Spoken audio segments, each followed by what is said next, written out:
مسلمة كأنك بيتري ورقصي جاري أمير مقام دلا ورقصي جاري مركزي كدد الغالي أو نواز شريف ده مركزي كدد الغالي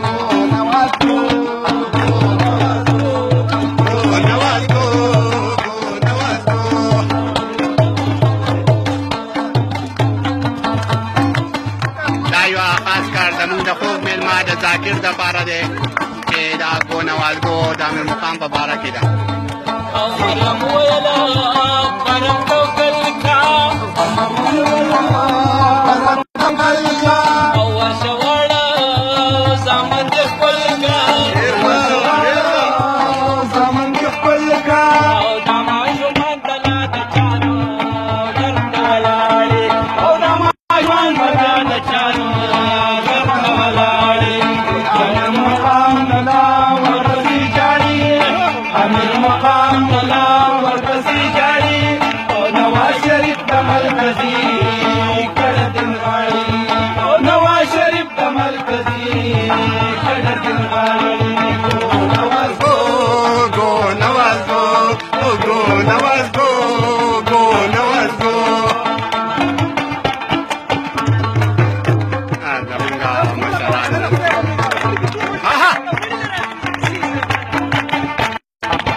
ډېره مننه